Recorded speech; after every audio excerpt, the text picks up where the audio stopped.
Novel وادی الحب از قلم عیشا گل ایپیسوڈ نمبر 3۔ ارے سنان بیٹا، تم کہاں جا رہے ہو؟ گھر کے راستے سے واپس آتے سنان کو دیکھ کر گھر کی طرف جاتی زلیخا رکی اور اسے مخاطب کیا۔ وہ جو اس راہ اور یہاں کے لوگوں سے بچ کے نکل جانا چاہتا تھا، اماں جی کا سامنا ہونے پر اسے مجبوراً ہونٹوں پر جبری مسکراہٹ لاتے ہوئے رکنا ہی پڑا۔ وہ اماں جی، اصل میں کل صبح ہم لوگ واپسی کے لیے نکل رہے ہیں تو سوچا آپ سے ملتا جاؤں، مگر آپ ملی ہی نہیں گھر پہ۔ لہجہ بھی معتدل کرنا پڑا۔ یہ تو بہت ہی اچھا کیا تم لوگوں نے، مگر باقی دونوں کدھر ہیں؟ وہ پاس کے چشمے پہ گئے ہیں، اچھا ہوا آپ راستے میں مل گئیں، ورنہ مجھے اچھا نہ لگتا کہ آپ سے ملاقات کیے بغیر ہی واپس جانا پڑتا۔ سنان نے سوچا اماں جی سے فضول میں ہی کترا رہے، ان کا بھلا کیا قصور؟ قصور تو اس کا بھی کوئی نہیں تھا۔ دل سے آواز آئی، ہاں مگر قصور میرا ضرور ہے، جو میں ایسے انسان سے محبت کر بیٹھا جس کا ساتھ میری قسمت میں ناممکن ہے، جو میرا ہے ہی نہیں اور نہ ہوگا، جو پہلے سے ہی کسی اور کا ہے۔ ارے بیٹا، کیا سوچنے لگے؟ تم ایسا کرو، گھر آؤ، تمہیں اچھی سی چائے پلواتی ہوں، میری وفا بہت اچھی چائے بناتی ہے۔ عجیب الجھن میں گرفتار سنان کو اماں جی نے باہر نکالا تو وہ انکار کرنے لگا۔ نہیں اماں جی، اب مجھے چلنا چاہیے۔ ایسے کیسے چلنا چاہیے؟ 2 دفعہ تم ہمارے گھر سے ہو لیے اور نہ کچھ کھایا نہ پیا ہمارے لیے، تو بیٹا یہ بہت شرمندگی کی بات ہے، چلو آ جاؤ۔ زلیخا کو یہ لڑکا پتہ نہیں کیوں اتنا بھاگ گیا تھا، ورنہ وہ کبھی اتنا اصرار نہ کرتی۔ بات یہ ہے اماں جی کہ میرے دوست کب سے وہاں میرا انتظار کرے، 2-3 دفعہ تو فون بھی کر چکے ہیں، ابھی بھی نہ کیا تو وہ ناراض ہو جائیں گے۔ فون والا تو اس نے بہانہ ہی بنایا، ہاں مگر انتظار تو اس کا بے صبری سے کر رہے تھے۔ چلو بیٹا، جیسی تمہاری مرضی، وہ بجھے بجھے سے انداز میں بولی۔ مجھ سے تو کل سے احان نے ضد لگائی تھی، دادو مجھے کل کرکٹ کا سامان چاہیے، اس کے اسکول میں وہ کیا کہتے ہیں اسے؟ وہ سوچ میں پڑ گئی اور پھر یاد آنے پر بولی، ہاں اسپورٹس ڈے ہے، وہ ہے نا، اسی لیے یہ لینے گئی ہوئی تھی، ورنہ گھر ہوتی تو تمہیں ایسے جانے نہ دیتی۔ اس ساری بات میں سنان صرف لفظ دادو پر ہی اٹک گیا۔ احان آپ کا پوتا ہے؟ مطلب کہ وفا آپ کی بیٹی نہیں ہے، وہ آپ کی بہو ہے؟ اٹکتے ہوئے سوچنے والے انداز میں اس نے استفسار کیا۔ ہاں بیٹا، وفا میری بہو ہے، مگر میں نے کبھی اسے بہو نہیں سمجھا، ہمیشہ اپنی بیٹی ہی بنائے رکھا۔ بس اللہ میری بچی کی جھولی میں ڈھیروں خوشیاں بھر دے، بہت آرزو ہے یہ میری کہ اسے ہنستا ہوا کھلتا ہوا دیکھوں۔ اماں جی کی اس بات پہ سنان جھٹکا۔ میں سمجھا نہیں اماں جی، کیا وہ خوش نہیں ہے؟ وہ نہ چاہتے ہوئے بھی پوچھ بیٹھا تھا۔ بس کیا بتاؤں بیٹا، بہت ارمان تھا کہ اپنے بچے کو باہر بھیجوں گی، کما کر چند پیسے ہاتھ رکھے گا تو گھر کی حالت درست کرواؤں گی، بچوں کو ڈھنگ کا پہننا اوڑھنا نصیب ہوگا، بیٹا باہر جا کر سمجھداری سے کام لے گا، اپنی ذمہ داریوں کو سمجھے گا، بیوی بچوں اور ماں کا خیال کرے گا تو میری بچی کا چہرہ کھل اٹھے گا۔ مگر وہ دکھ سے بولتے ہوئی مگر پہ آ کر رک گئی۔ مگر کیا؟ سنان نے بے صبری سے پوچھا۔ سنان، سنان! اس سے قبل کہ وہ جواب دیتی وہ دونوں چشمے سے ہو کر واپس چلے آئے اور سنان کو پکارنے لگے۔ تم دونوں اتنی جلدی واپس آ گئے؟ وہ بے ساختہ پوچھ بیٹھا۔ بس کیا کریں، صبر ہی نہیں ہو رہا تھا، بے صبری سے تمہارا انتظار کر رہے تھے، تم نہیں آئے تو ہم چلے آئے۔ اور ارے اماں جی، کیسی ہیں آپ؟ نمیر کی بتاتے ہوئے اماں جی پر نظر پڑی تو ان کی جانب متوجہ ہو گیا۔ زلیخا ان سے ملنے کے بعد انہیں بھی چائے کی دعوت دے رہی تھی، جنہیں وہ قبول کرنے ہی والے تھے کہ سنان نے نمیر کے ہاتھ پہ زور دیتے ہوئے ایک گھوری سے نوازا، جس کا مطلب یہی تھا کہ ہمیں نہیں چلنا۔ نمیر نے بڑے خوبصورت انداز میں ان سے معذرت کر لی تو وہ ان تینوں کو پیار دیتی آگے بڑھ گئی۔ منع کیوں کیا؟ تیری وجہ سے ہی تو کہہ رہے تھے، اس کا پھر سے دیدار ہو جاتا۔ اور پلیز شٹ اپ، مجھے کسی کا دیدار نہیں کرنا، میں گھر جا رہا ہوں، آنا ہوا تو آ جانا۔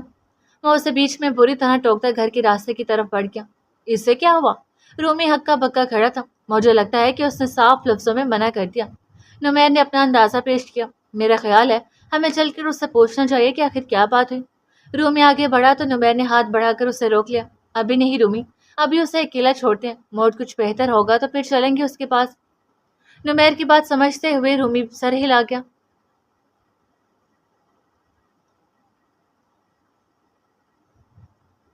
نمیر نے کہا تھا کہ کوئی وعدہ تبھی کرنا جب اس کو نبھانا تمہارے بس میں ہو، کوئی قسم تبھی کھانا جب اس کو پورا کرنا تمہارے ہاتھ میں ہو، کوئی خواب تبھی دکھانا جب اس کی تعبیر مستقبل میں پوری ہوتی دکھائی دیتی ہو۔ مگر یہاں تو وعدے کرنے، قسمیں کھانے اور خواب دکھانے کی نوبت ہی نہ آئی، وعدہ کرنے سے پہلے ہی ٹوٹ گیا، قسم کھانے سے پہلے ہی ختم ہوگی، تعبیر خود ہی ایک خواب بن گئی، یہاں تک کہ جو خواب میری آنکھوں میں سجے تھے وہ بھی مرجھا گئے، چکنا چور ہو گئے، بری طرح منہدم رہ گئے۔ وہ بے دہانی میں اس سنسان سے سڑک پر کب سے چل رہا تھا، راستہ بھولنے کی نہ فکر تھی، سڑک تھی وہ بھی سیدھی، نہ دائیں مڑا نہ بائیں، مگر چلتے چلتے وہ یکدم رکا، سامنے 3 مار خور تھے، جو اپنی ہی موج مستی میں لگی ہوئی تھی، کوئی ادھر اچھل رہی تھی تو کوئی ادھر، کبھی ایک دوسرے پہ چڑھنے لگ جاتی تو کبھی گول گول گھومنے لگ جاتی۔ ان کے کھیل دیکھ کر وہ بے اختیار مسکرا اٹھا۔ وہ بے فکری سے کھڑا تھا، اس ڈر کے بغیر کہ کہیں وہ ان خوبصورت سینگوں کے ساتھ اس پر حملہ آور ہی نہ ہو جائے۔ اس وقت وہ خالی ہاتھ تھا۔ اسے علم ہوتا یہاں یہ تینوں ملنے والی ہیں تو وہ کچھ کھانے کو ضرور ساتھ لاتا اور اسی بہانے کچھ وقت کی دوستی کر لیتا، اچھا وقت بتانے کی خاطر۔ وہ انہیں اپنی طرف متوجہ کرنے لگا، مگر اسے دیکھتے ہی ایک مارخور پہاڑ کی طرف بھاگ گئی اور چند لمحوں میں کہاں سے کہاں پہنچ گئی۔ سنان نے گردن اٹھا کر اوپر دیکھا تو وہاں وہ ایک ہی نہیں تھی بلکہ اس کے کچھ ساتھی بھی موجود تھے۔ باقی کی دونوں نیچے ہی سڑک پر موجود تھی، مگر ابھی فی الحال وہ اس کی طرف متوجہ ہی نہیں ہو رہی تھی، اسی لیے وہ مزید انہیں ڈسٹرب کیے بغیر دوبارہ سے اپنا سفر طے کرنے لگا، جس کی کوئی منزل تھی نہ کوئی اختتام۔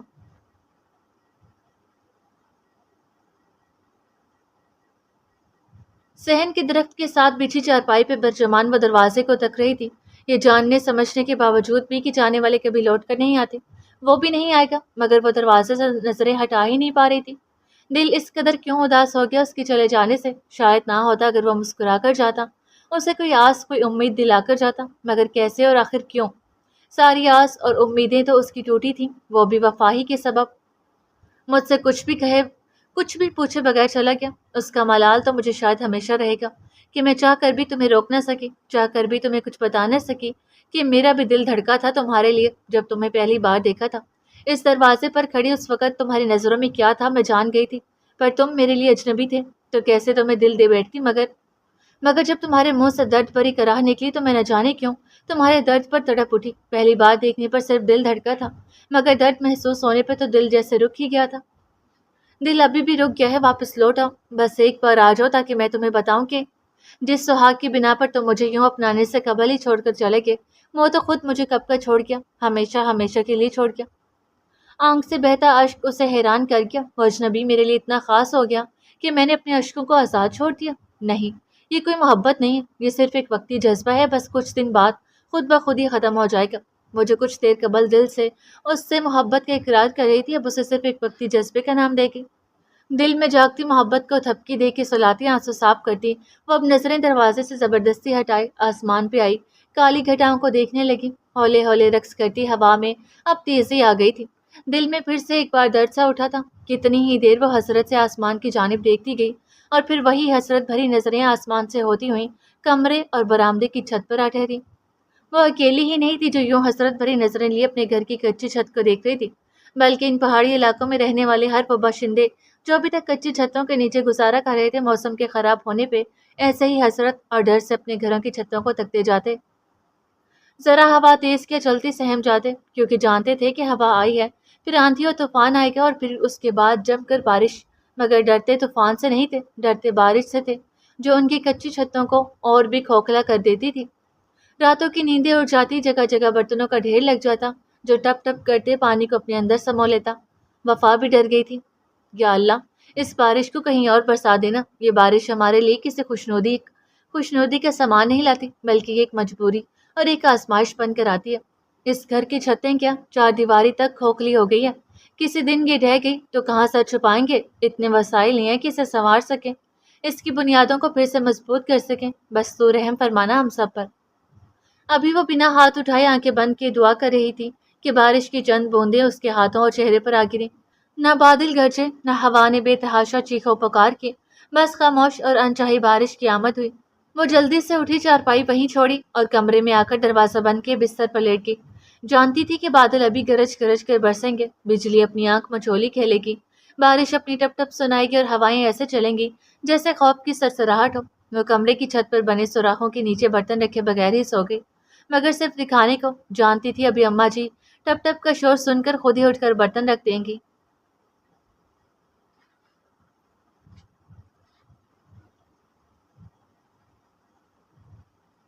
یار سنان، کیا ہوا؟ تم تو اس سے بات کرنے گئے تھے نا، تو پھر کیا انکار کر دیا اس نے؟ جب رات بھی بیتنے لگی اور سنان ابھی تک سونے نہ آیا تو نمیر اور رومی خود ہی چلے آئے۔ بات تو شروع ہونے سے قبل ہی ختم ہو گئی، تو پھر انکار کیسا اور اقرار کیسا؟ دل کرچی کرچی ہو چکا تھا، اور انہیں کانچ کے ٹکڑوں میں سے ایک ٹکڑا پھر سے سنان کے دل میں پیوست ہوا۔ اس کی کہانی کا آغاز ہونے سے قبل ہی غیر منصفی انجام ہو چکا تھا۔ میں سمجھا نہیں، صاف صاف بتاؤ سنان، کی بات کیا ہوئی؟ نمیر جاننے کو اجبل تھا۔ ہاں سنان، ہمیں بتاؤ بھی کہ آخر وہ شادی شدہ ہے؟ کھڑکی کے باہر دھند میں کچھ ڈھونڈنے کی تلاش تھی، شاید چاند کی، مگر وہ تو آج کہیں دکھائی نہیں دے رہا تھا اور شاید اب کبھی دکھائی دے گا بھی نہیں۔ رومی کی بات کو بیچ میں ٹوکا گیا تو وہ چپ ہو گیا، یا یوں کہنا بہتر تھا کہ دونوں کو چپ لگ گئی۔ نہ صرف شادی شدہ ہے بلکہ ایک بیٹا بھی ہے، اور یہی نہیں، ایک اور مزے کی بات سنو۔ مزے کی بات؟ سنان کا دماغ تو نہیں خراب ہو گیا؟ یہ سب اس کے لیے مزے کی بات ہے؟ اور یہ ہونٹوں پر مسکراہٹ؟ ہاں جھوٹی ہے، بالکل جھوٹی ہی ہے۔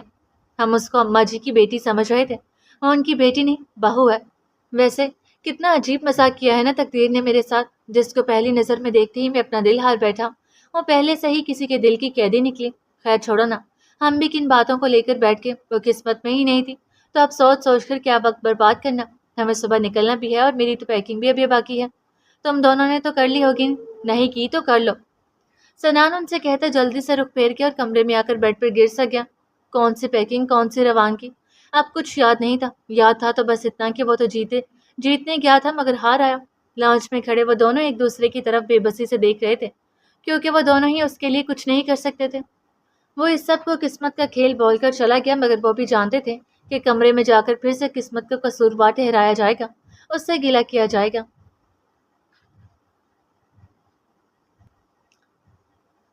یہ کیسی آواز ہے؟ زلیخا ٹپ ٹپ کی آواز سن کر اٹھی۔ ابھی وہ غور ہی کر رہی تھی کہ زور سے بادل گرجے اور ان کے سب سمجھ میں آ گیا۔ وہ اٹھی اور کمرے کی لائٹ آن کی۔ کمرے کا فرش آدھے سے زیادہ تو بھیگ چکا تھا۔ اندر پڑے برتن جو اسی مقصد کے تحت رکھے گئے تھے انہوں نے اٹھائے اور چھت کے نیچے ان مقامات پر رکھ دیے جہاں جہاں سے پانی کے قطرے ٹپک رہے تھے۔ ایک نظر وفا پر ڈالی جو سو رہی تھی۔ کھڑکی سے باہر جھانکا تو ہلکی ہلکی روشنی دکھائی دی۔ وقت دیکھا تو معلوم ہوا کہ اذان تو ہو چکی کب کی۔ انہوں نے دروازہ کھولا تو تیز ہواؤں کی جھونکی کمرے میں داخل ہوئے۔ وہ جلدی سے وفا اور ریحان کا خیال آتے ہی دروازہ بند کرتی باہر چلی آئیں۔ بارش رک چکی تھی مگر اندر ابھی بھی چھت پر کھڑا پانی وقفے وقفے سے قطروں کی صورت میں ٹپک رہا تھا۔ لگتا ہے بارش ساری رات کی برستی آئی ہے، تبھی کمرہ اتنا بھیگ چکا تھا۔ وفا نماز کے لیے اٹھی ہوگی مگر خیر اسے یاد نہیں رہا ہوگا برتن رکھنا۔ وہ خود کلامی کرتی پانی کے پائپ کے پاس آئی اور وضو کرنے لگی۔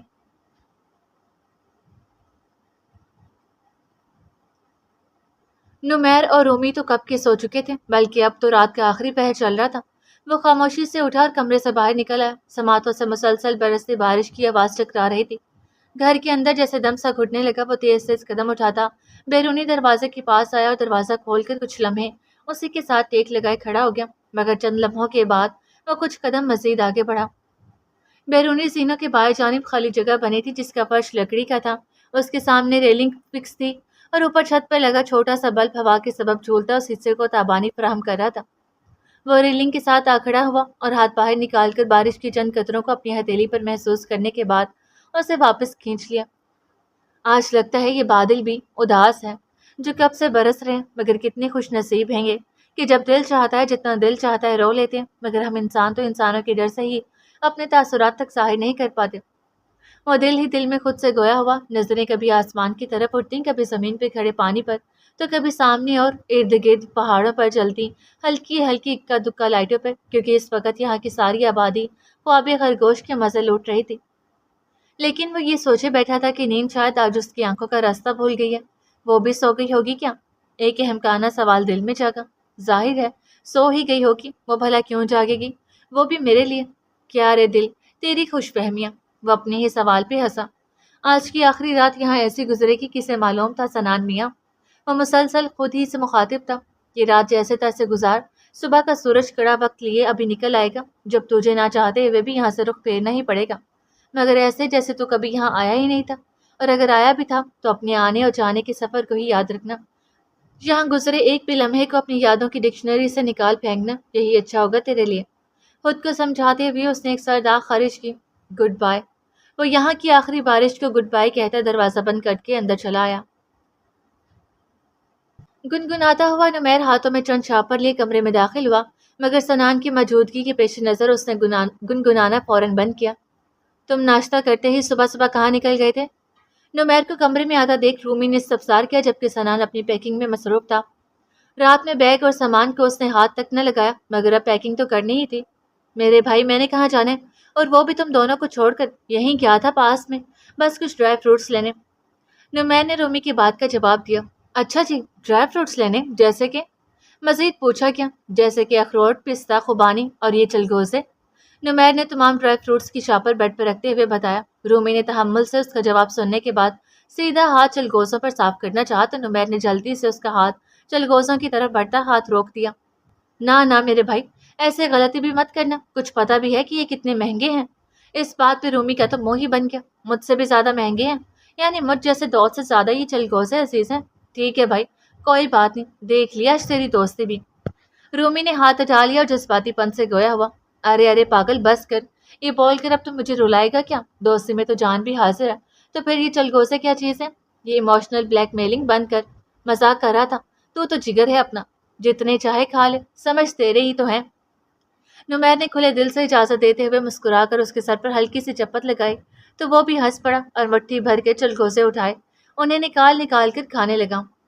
ان دونوں کی باتوں کے دوران سنان بس اپنی پیکنگ میں ایسے مصروف رہا جیسے اس سے زیادہ ضروری کام دنیا میں فی الحال کوئی ہے ہی نہیں۔ رومی اور نمیر اس کی خاموشی کو واضح محسوس کر رہے تھے، مگر انہوں نے بھی اسے مخاطب نہیں کیا کیونکہ فی الحال وہ اسے چھیڑنا نہیں چاہتے تھے۔ جانے سے ذرا قبل وہ نہ چاہتے ہوئے بھی بے اختیار اٹھتے اپنے قدموں کو روک نہ پایا اور اس کے آشیانے تک چلایا، مگر دور کھڑا رہا، آگے جانے کی ہمت اور حوصلہ پیدا نہ کر پایا۔ دل نے نہ جانے کیوں خواہش کی کہ کاش وہ ایک بار اسے دکھ جائے، اس کی ذرا سی جھلک ہی صحیح، مگر سڑک کے پاس کھڑا وہ پہاڑ پر بنے اس گھر کو دیکھتا رہا جہاں کا پردہ ہوا سے لہرا رہا تھا۔ وہیں ہاتھ سے اللہ حافظ کہتا واپس مڑا ہی تھا جب ہلکی سی آواز کانوں میں پڑی، اللہ حافظ۔ یہ آواز وفا کی تھی۔ اس نے فوراً سے قبل واپس پلٹ کر دیکھا تو وہ وہاں نہیں تھی، مگر یہ اس کا وہم ہرگز نہیں تھا۔ اس نے واقعی یہ الفاظ ادا کیے تھے، مگر اپنے بیٹے کے لیے جو اسکول کے لیے گھر سے باہر نکلتا خود بھی جواباً ہاتھ ہلا کر اسے اللہ حافظ بول رہا تھا۔ وہ وہیں کھڑا رہا کہ شاید وہ باہر جھانکے، مگر اس کی یہ خواہش مکمل نہ ہو سکی، بلکہ زلیخا خاتون احان کا لنچ باکس لی دروازے سے باہر آئی اور آگے جاتے ہوئے احان کو واپس بلایا۔ وہ شاید لنچ باکس بھول گیا تھا، تبھی اس کے بیگ میں رکھا اور پھر اسے روانہ کر دیا۔ سنان کے یہاں رکنے کا کوئی فائدہ نہیں تھا، وہ ایک حسرت بھری نظر پھر سے اس مقام پر ڈالتا خود بھی روانہ ہو گیا۔ اپنے پیچھے احان کے قدموں کی آہٹ مسلسل سنائی دے رہی تھی، مگر وہ چاہ کر بھی اس بچے کی طرف پلٹ نہ پایا اور چلتا ہی گیا۔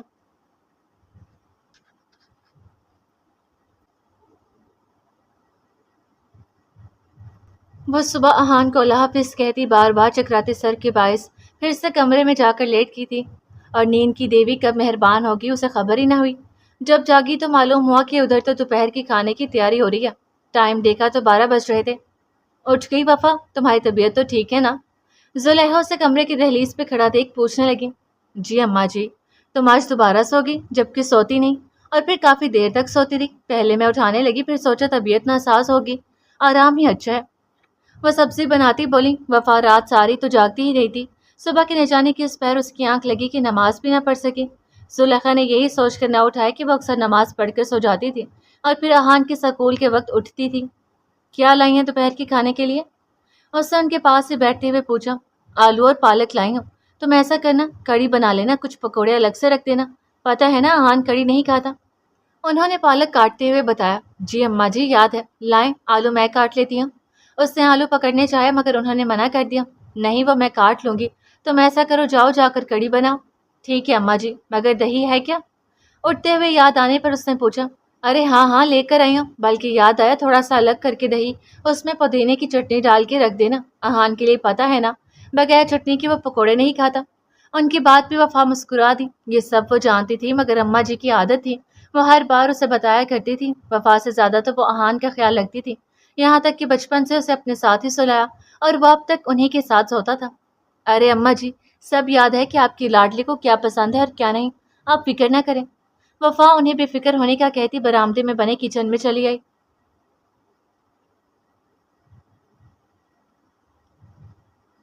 ارے سنان بھائی، آپ آ گئے؟ انشا سنان کو دیکھتے ہی بآواز بلند پکارتی تیزی سے سیڑھیاں پھلانگنے اس کے پاس چلی آئی اور آتے ہی باہیں کھولے کھڑے سنان کے سینے سے لگی۔ سنان اور اس کے دوست 9 بجے کے چترال سے نکلے تھے اور انہوں نے چونکہ گاڑی رینٹ پر کروائی تھی تبھی وہ 5 بجے اسلام آباد پہنچ گئے، ورنہ لوکل بس پر آنے سے وہ لوگ ابھی بھی سفر میں ہی ہوتے۔ سنان بھائی، اچھا ہوا آپ آ گئے، میں نے آپ کو بہت مس کیا۔ ماما سے بھی بولا کہ آپ سے کہیں آپ جلدی سے واپس آ جائیں، آپ کو پتہ ہے مجھے آپ سے بہت سی باتیں کرنی ہیں۔ اتنے دنوں کی باتیں سنبھال رکھی ہیں۔ بھائی سے ملتے ہی وہ نان سٹاپ بولنا شروع ہو گئی۔ ارے ابھی تو بھائی کو بیٹھنے دو، ذرا سانس لینے دو، پھر سنتا ہوں۔ سنتا ہوں تمہاری ساری باتیں۔ ثنا نے اس کی برجستگی سے چلتی گاڑی کو بریکر لگوایا اور لاؤنج کے صوفے پر ہی برجمان ہو گیا۔ میرا بیٹا آ گیا۔ عروسہ سرخ ساڑی میں لش پش تیار چمکتی لاؤنج میں داخل ہوئی، چہک کر بولی وہ شاید کسی پارٹی سے تشریف لا رہی تھی۔ میں تو آ گیا مگر آپ ہی نہیں تھی۔ سنان یہ سنانا بھولا نہیں تھا۔ سچ تو یہ تھا کہ سنان کی شروع سے ہی ماں سے اتنی نہیں بنتی تھی، کیونکہ ماں نے ہمیشہ ہر چیز میں فائدہ ہی دیکھا تھا، چاہے معاملہ اولاد کا ہی کیوں نہ ہو۔ خود کا بوتیک تھا جہاں شاز و نادر ہی جایا کرتی تھی، ویسے جہاں دل چاہتا تھا جب دل چاہتا تیار ہوتی اور چل پڑتی۔ بڑی بیٹی منہل جو کہ سنان سے چھوٹی تھی، اس کی شادی بھی خود سے اعلیٰ درجے کے خاندان میں کی۔ وہ بھی خوشی سے راضی ہوگی کیونکہ وہ فطرتاً ماں پہ ہی گئی تھی، انہی کے نقش قدم پہ چلتی۔ مگر سنان اور منہل سے چھوٹی انشا جو ابھی بی کام کے دوسرے سال میں تھی، باپ سے زیادہ قریب تھے۔ انشا کی منگنی اس کی تایازاد بازل سے ہو چکی تھی۔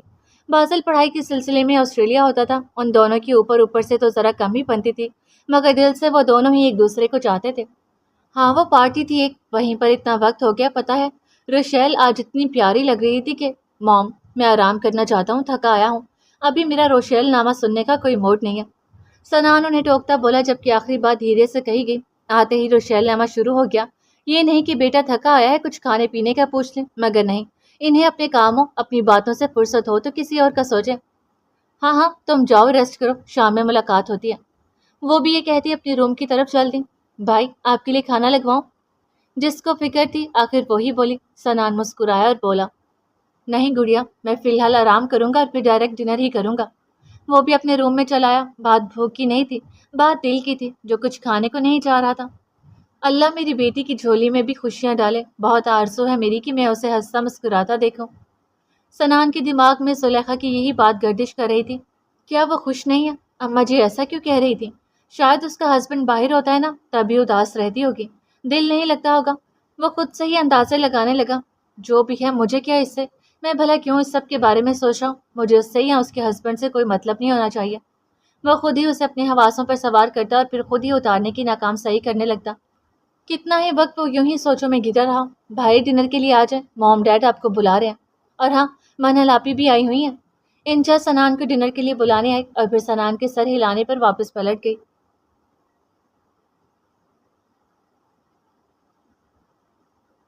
وفا کہاں رہ گئی؟ دودھ گرم کر بھی لاؤ، پتہ بھی ہے تمہیں اہان رات دودھ پیے بغیر نہیں سوتا، پھر بھی اتنی دیر لگا رہی ہو۔ زلیخا نے کمرے سے ہی آواز لگی۔ اماں جی کیا کروں، لکڑیاں گیلی ہیں، آگ نہیں لگ رہی، وفا نے الجھن بھرے انداز میں وہیں بیٹھے بیٹھے بتایا۔ ارے تو صبح جن پہ کھانا بنایا تھا انہیں پہ کر لو۔ زلیخا کی اس بات پہ وہ عمل کر بھی لیتی اگر جو وہ لکڑیاں اپنی آخری سانسیں نہ لے چکی ہوتی۔ اماں جی وہ تو ختم ہو گئی نا، تبھی تو ان کو جلانے کی کوشش کر رہی ہوں۔ جواب دے کر وہ ایک بار پھر گیلی لکڑیوں کو بے بسی سے دیکھتی، ان کے ساتھ مغز ماری کرنے لگی، مگر پھر کچھ خیال آتے ہی اٹھی اور برآمدے میں پڑی چارپائیوں کے پاس نظر دوڑانے لگی تو کونے میں پڑی کچھ ٹہنیاں دکھائی دی۔ شکر ہے، بے اختیار زبان سے شکر ادا کیا، جلدی سے انہیں جلایا اور پھر دودھ گرم کرنے لگی۔ جیسے ہی دودھ گرم ہوا وہ اسے لے کمرے میں آئی تو آہان کی آنکھیں نیند سے بوجھل ہو رہی تھی، مگر وہ اسی کے انتظار میں تھا۔ عموماً بچے دودھ سے بھاگتے تھے اور اسے نہ پینے کی خاطر جلدی تک سو جانے کو تیار ہو جاتے، مگر اہان ان بچوں میں سے نہیں تھا۔ وہ کھانے کا ذرا چور تھا، کھانے میں لاپرواہی کر جاتا تھا، مگر دودھ اسے وقت پر چاہیے ہوتا تھا۔ وفا نے اسے دودھ کا کپ پلایا تو وہ فوراً آنکھیں بند کیے لیٹ گیا۔ اس نے کپ کچن میں آ کر رکھا، واپس آئی اور پھر کمرے کا دروازہ بند کیے خود بھی لیٹ گئی۔ وفا یاد ہے پرسوں جو 3 لڑکے آئے تھے؟ وفا انہی 3 لڑکوں میں سے ایک لڑکے کو سوچ رہی تھی جب زلیخا اس سے مخاطب ہوئی۔ جی اماں جی یاد ہے۔ کیوں کیا ہوا؟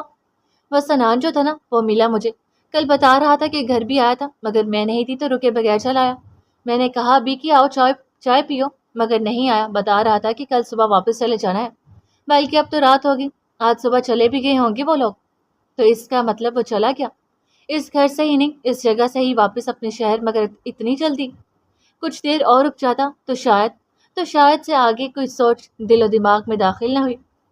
بہت اچھا پیارا اور سلجھا ہوا بچہ تھا، مجھے تو بہت اچھا لگا، لیکن خیر ایک مسافر تھا، آیا اور چلا گیا، مگر جتنے بھی لوگ یہاں آئے ان سب سے بہت مختلف لگا مجھے۔ ان کے لہجے میں اس کے لیے کتنی مٹھاس تھی۔ ہاں اماں جی وہ واقعی میں سب سے مختلف تھا، تبھی تو مجھے بھی یوں کر گیا ہے کہ اس کے بغیر خود کو نامکمل اور اس کے ساتھ کو خود کے لیے مکمل تصور کرنے لگی ہوں، مگر وہ ساتھ نہیں ہے، یہ ماننے کو دل ہی نہیں مانتا۔ ایسا لگتا ہے جیسے وہ شخص برسوں سے میرے ساتھ تھا، میری تلاش تھا، میرا حاصل تھا، میرا سکون، میری طلب تھا۔ وفا کیا سوچ رہی ہو؟ چلو سو جاؤ آپ۔ اسے یک تک چھت کو گھورتا دیکھ انہوں نے آواز دی تو وہ جی جی اماں جی کرتی آنکھیں بند کر گئی، مگر اس کی صورت وفا کو نیند میں جانے نہیں دے رہی تھی۔ کیسا رہا وہاں کا سفر؟ مزہ آیا پھر؟ ڈنر کی ٹیبل پہ سبھی موجود ہیں۔ غازی نے ڈنر کے دوران سنان سے اس کے سفر کے متعلق پوچھا۔ جی ڈیڈ، بہت اچھا رہا سفر، کافی انجوائے کیا ہم سب نے۔ سنان نے بظاہر اپنا موڈ ٹھیک رکھنا چاہا۔ چلو یہ تو بہت اچھی بات ہے، آپ بتاؤ آفس کب سے جوائن کر رہے ہو؟ غازی کی باتوں میں سب سے ضروری بات یہی تھی، جب آپ کہیں ڈیڈ، بلکہ کل آپ کے ساتھ ہی جاؤں گا۔ سنان کو بھی کوئی مصروفیت چاہیے تھی کسی کی یادوں سے چھٹکارا پانے کے لیے۔ اس سے اچھی بات تو اور کیا ہوگی کہ تم جلد از جلد آفس کے کام کو سمجھ لو، بزنس کو سنبھال لو۔ غازی کو خوشی ہوئی اس کا جواب سن کے۔ ڈیڈ، کیا آپ لوگ آفس اور بزنس کی باتیں لے کر بیٹھے ہیں؟ میں بھلا کیا آج یہی سننے آئی ہوں؟ کوئی انٹرسٹنگ سی بات کریں۔ منہل آج رات رکنے آئی تھی اور ان کی باتوں سے بور ہو رہی تھی۔ اچھا، جیسے کہ کیسی انٹرسٹنگ باتیں؟ غازی نے اس کی بات پہ مسکراتے ہوئے پوچھا۔ ڈیڈ، جیسے کہ آپ کی لاڈلے بیٹے کی شادی کی باتیں۔ منہل ماں سے 2 ہاتھ آگے تھی۔ ابھی اگر عروسہ خاموش تھی تو وہ بھی چپ رہ جاتی، مگر نہیں، سنان کی جان خلاصی کا فی الحال دونوں ماں بیٹی کا کوئی ارادہ نہیں تھا۔ ایسا سنان کو لگتا تھا اور ایسا ہے بھی تھا۔ ہو جائے گی میری بیٹی کی شادی بھی، ابھی اس سے بزنس تو سنبھالیں تو ٹھیک سے۔ انہوں نے منہل کی بات کو سرسری سے انداز میں ہی لیا۔ بہت لائق فائق بیٹا ہے آپ کا، 2 دنوں میں سب سیکھ جائے گا۔ کیوں سنان، ایسا ہی ہے نا؟ منہل نے آخر میں سنان کو ہی حمایتی بنانا چاہا، مگر سنان بس اسے دیکھ کر ہی رہ گیا۔ بس اب روشیل سے اس کی شادی کی تیاریاں شروع کریں، اس سے قبل کہ روشیل کی کہیں اور بات بن جائے۔ منہل نے انہیں ہتھیلی پر سر سے جمانے کا کہا۔ ہاں اور نہیں تو کیا، میں تو کب سے دونوں باپ بیٹے کو یہی سمجھا رہی ہوں کہ روشیل ہر لحاظ سے ایک پرفیکٹ لڑکی ہے اور دوسرا ہے بھی اکلوتی۔ یوں سمجھو جو کچھ بھی ہے سب اسی کا ہے، اسی کے ہاتھوں میں ہے۔ ارے بھائی ایش ہی ایش، مگر یہاں کوئی سمجھے تب نا۔ منہل کی خاموش ہوتے ہی عروسہ بول پڑی۔ ماما، مجھے تو وہ روشیل آپ کی ذرا برابر اچھی نہیں لگتی، آپ پرفیکٹ کیسے کہہ سکتی ہیں انہیں؟ نخرے نہیں دیکھے آپ نے ان کے؟ اتنے نخرے تو شہزادیوں کے بھی نہیں ہوتے۔ آرٹیفیشل لگتی ہیں مجھے تو، پتہ نہیں کیا سمجھتی ہیں اپنے آپ کو۔ میں تو انہیں اپنی بھابھی کبھی نہ بناؤں۔ اس سے قبل کہ سنان کوئی جلا بھنا سا جواب ان دونوں کی سپورٹ کرتا، انشا چڑھ کر بولی۔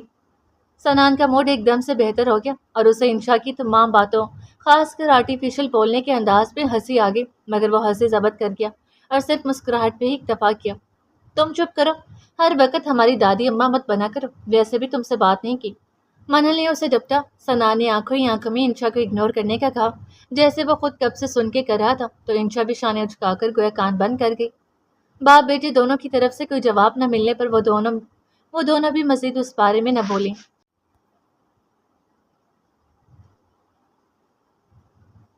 تمہاری تھکاوٹ تو ساری زندگی نہیں اترنے والی۔ چلو ٹھیک ہے، پھر بات ہوتی ہے، خدا حافظ۔ سنان لان میں کھڑا رومی سے کال پہ بات کرتا آخر میں اسے خدا حافظ کہتا واپس مڑا، جب کسی سے ٹکر ہوتے ہوتے بچی۔ وہ جان کا عذاب سامنے ہی کھڑی تھی، ریڈ شارٹ شرٹ اور بلیک ٹائٹ جینس میں ملبوس، آنکھوں پہ سن گلاسز لگائے، گولڈن بالوں کو جنہیں وہ آئے روز نت نئے رنگ دیتی رہتی تھی، دونوں کندھوں پر پھیلائے مسکراتی ہوئی وہ سنان کو دیکھ رہی تھی، جبکہ سنان کو اس کی مسکراہٹ ایک آنکھ نہ پاتی تھی۔ وہ اس کے پاس سے ہو کر گزرنے لگا جب روشیل نے اس کا بازو پکڑ کر اسے روک لیا۔ دس از ناٹ فیئر سنان، میں اپنی اتنی بزی روٹین میں سے وقت نکال کر تم سے ملنے آئی ہوں، مگر تم نے میری طرف دیکھنا تک گوارا نہیں کیا۔ انسان مروتاً حال چال ہی پوچھ لیتا ہے۔ روشیل اپنے مخصوص انداز میں ناگواری سے گویا ہوئی۔ کیسی ہو؟ سنان نے روکھے پی کے انداز میں 2 لفظ بول کر جیسے احساس کیا۔ ٹھیک ہوں، تم بتاؤ کیسا تھا تمہارا ٹور؟ میرے بغیر ہی چلے گئے، پتہ ہے کتنا ارمان تھا میرا تمہارے ساتھ کہیں دور جانے کا، مگر روشیل حسرت بھرے لہجے میں بولی، مگر اس کے حسرت بھرے لہجے اور اس ارمان کی سنان کو رتی بھر پرواہ نہ تھی۔ اچھا تھا، بہت ہی اچھا تھا، تم جو نہیں تھی اسی لیے۔ آخری فکرہ سنان نے دل میں بولا۔ چلو کسی اچھی جگہ کافی پینے چلتے ہیں، بہت موڈ ہو رہا ہے کافی کا۔ روشیل اس کا ہاتھ پکڑے چلنے لگی جب سنان نے اپنا ہاتھ واپس کھینچا۔ تمہیں کافی کی طلب ہو رہی ہے نا؟ سنان نے مسکرا کر پوچھا۔ ہاں نا، بہت، خوشی سے سر ہلانے کے ساتھ ساتھ بول کر بھی جواب دیا گیا۔ اوکے انشا نوری سے کہہ کر روشیل کے لیے کافی بنوا دو۔ سنان مزے سے کہتا پاس سے گزر گیا، جبکہ منہ کھولے ہکا بکا کھڑی روشیل جاتے ہوئے سنان کو دیکھنے لگی۔ کون سی کافی پینا پسند کریں گی آپ؟ انشا اس کا لٹکا ہوا منہ دیکھتی بامشکل اپنی مسکراہٹ روکے اسے پوچھنے چلی آئی۔ وہ کافی جس میں زہر ہو، بناؤ اور جا کے اپنے بھائی کو پلا دو۔ روشیل ایک ایک لفظ چبا کر کچھ ہلکی سے کہتی ریڈ ہیل میں مقید اپنے گورے پیروں کو اٹھاتی ٹک ٹک کرتی پلٹ کی۔ زہر کی کیا ضرورت ہے؟ ایسی کرواہٹ تو آپ کو دیکھتے ہی بھائی کے حلق میں گھلنے لگتی ہے۔ انشا نے بظاہر دھیرے سے بولا، مگر جاتی ہوئی رشیل کے کانوں تک اس کی شان بے نیازی سے کی گئی یہ تعریف پہنچ چکی تھی۔ وہ جھلے بھنے انداز میں ایک دم سے پلٹی اور سخت قسم کی ایک گھوری سے انشا کو نوازا۔ انشا اپنی کہی گئی بات کی تاثرات اس کے چہرے پر آتے دیکھ فوراً سے قبل وہاں سے رفو چکر ہوگی۔ کھڑکی پہ کھڑے سنان نے ایک نظر باہر ڈالی، جہاں رشیل ابھی بھی لال بھبو کا چہرہ لیے کھڑی تھی۔ جبکہ رشیل کی آتش بھری نظر بھی اس پر پڑی تو سنان نے ان نظروں کے جواب میں کھڑکی کے دونوں پٹ ایک ہی جھٹکے سے پردے دے مارے۔ رشیل کو لگا کہ یہ سیدھا سیدھا اس کی انسلٹ کی گئی، لگا نہیں بلکہ ایسا ہی ہوا تھا۔ دکھا لو بیٹا، دکھا لو، جتنے نخرے دکھانے ہیں۔ تمہاری یہ اکڑ میں نے توڑ نہ دی تو میرا نام بھی رشیل نہیں۔ تمہاری ماں کن چکروں میں میرے پیچھے پڑی ہے، ہر وقت میرے نام کا راکل لاپتی پھرتی ہے۔ سب خبر ہے مجھے، انسان کا پیٹ بھر جائے مگر آنکھیں نہیں بھرتی، یہی حساب ہے میڈم عروسا کا۔ اگر تم اتنے ہینڈسم، اتنے اٹریکٹیو نہ ہوتے تو تمہیں میں کبھی منہ نہ لگاتی۔ ہزاروں لڑکے مرتے ہیں مجھ پہ، مگر میرا دل آیا بھی تو کس پہ؟ خیر، وہ کہتے ہیں نا، کچھ پانے کے لیے کچھ کھونا پڑتا ہے، کچھ ایکسٹرا کرنا پڑتا ہے، تو کوئی بات نہیں، کر لوں گی میں بھی، تھوڑا صبر، جو کہ رشیل نے آج تک کسی کی خاطر نہیں کیا۔ مگر تمہیں ہر حال میں پا کر ہی رہوں گی mister Sinan Qazi, just wait and watch. وہ یہیں کھڑی اپنے ارادے کو مضبوط کرنے کے ساتھ ساتھ دل کی بھڑاس نکالتی اسے پانے کے منصوبے بھی بنانے لگی۔ جاری ہے۔